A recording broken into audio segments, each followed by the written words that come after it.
비트겐슈타인이 말하는 인생을 지혜롭게 살아가는 7가지 방법. 첫 번째, 쓸모없는 문제에 관여하지 마라. 인생에는 풀어나가야 하는 수많은 문제들이 있다. 그러나 문제들을 자세히 들여다보면 대부분의 문제들은 우리 인생에 정말 도움이 안 되는 쓸모없는 문제들로 가득 차 있다. 문제를 해결하는 신용을 하며 결국 남들과 험담을 하고 남들과 굳이 하지 않아도 될 사소한 논쟁을 하며 아직 일어나지 않았거나 자신이 통제할 수 없는 문제들을 매일 걱정하며 우리에게 주어진 값진 하루를 터무니없이 낭비하고 있다. 중요하고 의미 있는 일에 집중하라. 자신에게 긍정적인 영향이 없는 일에 시간과 에너지를 낭비하지 마라. 진정 스스로 만족스러운 인생을 살아가고 싶다면 자신에게 중요한 목표와 가치가 무엇인지를 생각하며 그것을 이루기 위해 하루하루를 충실히 생활하라. 비록 작은 일이라도 하루를 채워나가면 생산적인 삶을 살 수 있으며 당신이 찾는 문제의 해결책은 이미 죽은 자들의 책 속에 적혀 있으니 괜한 논쟁과 걱정으로 인생을 낭비할 필요는 없다. 두 번째, 말할 수 없는 것은 침묵하라. 우리는 언어를 통해 대화를 나누고 언어를 통해 상대에게 말하고자 하는 의미를 전한다. 그러나 언어에는 우리가 전하고자 하는 의미를 모두 담기에는 한계가 있어 언어가 가진 한계로 인하여 의미를 잘 전달할 수 없을 때에는 말을 더 하지 말고 조용히 침묵하는 것이 낫다.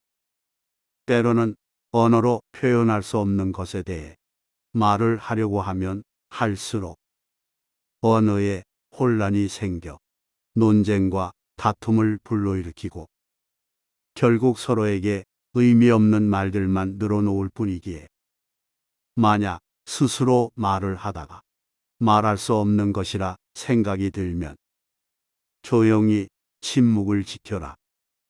굳이 말할 수 없는 것을 말로 설명하고자 하는 것은 어리석은 사람의 쓸모없는 고집과 오만일 뿐이다.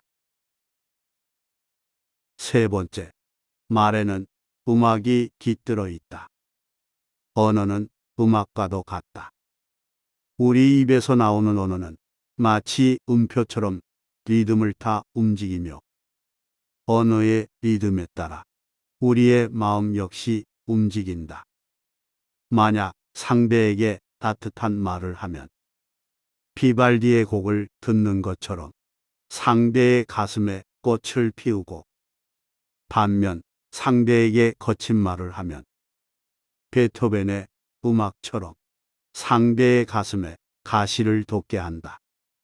언어를 쓰는 우리는 매일 곡을 쓰며 살아가는 작곡가와도 같다. 아름다운 삶을 만들고 싶다면 아름다운 언어들로 곡을 써 나아가라. 당신이 만든 곡은 상대의 가슴에 살아 움직여 감동을 주고 상대가 느낀 감동은 당신의 삶을 더 활기차게 만들어준다. 네 번째, 생각도 일종의 언어이다. 우리의 입에서 나오는 언어가 무서운 이유는 언어는 우리의 생각이 단어와 문장으로 만들어지는 것이기 때문이다.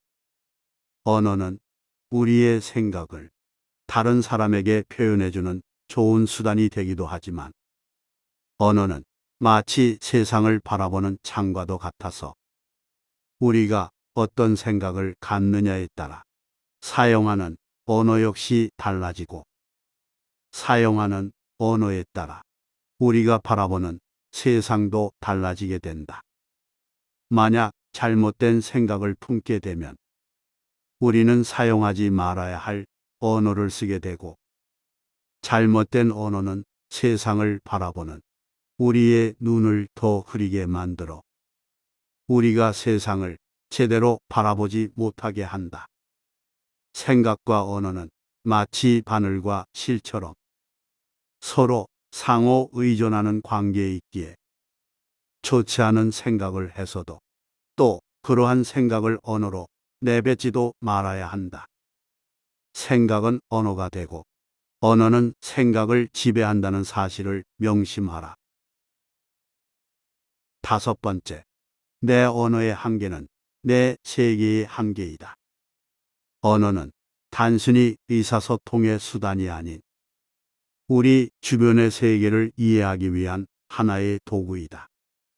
우리가 일상에서 사용하는 단어의 수는 곧 우리가 세상을 이해할 수 있는 테두리가 되어주기에 우리의 사고는 결코 언어로 표현된 테두리에서 벗어날 수 없다. 세상을 더 넓게 바라보고자 한다면 새로운 언어들을 스스로 배우며 세상에 대한 이해와 관점을 넓혀가는 것도 중요하지만 나와 다른 언어로 세상을 바라보는 사람들을 존중하며 내가 사용하는 언어로 인해 가질 수 있는 편견에서 벗어나야 한다. 내가 쓰는 언어로 넓은 세상을 모두 이해하기에는 한계가 있기에 나와 다른 언어로 세상을 바라보는 사람들과 소통하려는 노력이 필요하다. 독서를 통해 과거의 사람들과 대화를 나누고 언어를 통해 사람들과 대화를 나누며 견문을 넓혀 나가라. 언어를 늘리면 나의 세계를 더 크게 만들 수 있다. 6번째, 반대되는 결론도 항상 함께 생각하라. 어떤 주제에 대해 균형 잡힌 관점을 가지려면 서로 상반된 결론을 고려하면서 내가 가진 편견으로 인해 판단이 흐려지는 것을 스스로 경계해야 한다. 그러나 안타깝게도 사람들은 종종 자만과 착각에 빠져 자신의 주장을 뒷받침하는 정보만을 찾는 까닭에 편견에 사로잡힌 나머지 눈앞에 있는 현상조차 올바르게 바라보지 못한다. 그러나 우리가 인생을 살아감에 있어 적어도 내가 꿈꾸는 결말과 반대되는 결말을 생각하여 이에 대비를 하는 것은 매우 중요하다. 알다시피 우리가 인생을 살아가다 보면 우리가 성공할 거라고 생각한 일도 간혹 실패로 끝나기 때문이다. 성공했을 때의 결론만을 생각하지 말고 그 반대되는 결론도 항상 떠올리며 위험에 대비하라. 미래는 결코 인간이 예측할 수 없는 것이며 예측 불가능한 상황에서 위험 요소를 줄여나가는 것은 인생에서 매우 중요하다. 7번째, 두려움을 극복하는 것은 인생을 보람차게 만든다. 인간이 두려움을 느끼는 것은 어떻게 보면 당연한 일이다. 어느 날 우리는 우연히 이 세상에 태어났고 예측이 불가능한 미래를 향하여 길을 걸어가고 있기 때문이다. 희망이라는 한 줄기의 작은 빛만으로 앞이 보이지 않는 미래를 향해 나아가고 있으니 두려움을 느끼는 건 어쩌면 당연한 것일지도 모른다. 그러나 그럼에도 불구하고 우리의 삶이 가치가 있는 이유는 이러한 두려움이 있기 때문이다. 더 정확히 말하자면 두려움 그 자체보다는 두려움에 맞서 극복하려는 인간의 용기와 결단력이 있기에 우리의 삶이 더 가치 있게 느껴지는 것은 아닌지 생각해 본다. 한 치 앞도 보이지 않는 미래에서 오는 두려움 앞에서도 결코 포기하지 않고 앞으로 나아가는 우리의 모습은 우리를 더 성장하게 하고 우리의 인생을 보람차게 만든다. 두려움을 극복하는 인간의 모습은 당연히 칭찬받을 만한 것이며 그 모습 자체로도 인생을 더 가치 있게 만든다. 그러니 포기하지 말고 두려움에 맞서 앞으로 나아가라. 두려움을 극복하여 스스로 새로운 지평을 열고 더 자유로운 삶을 찾아 나아가라.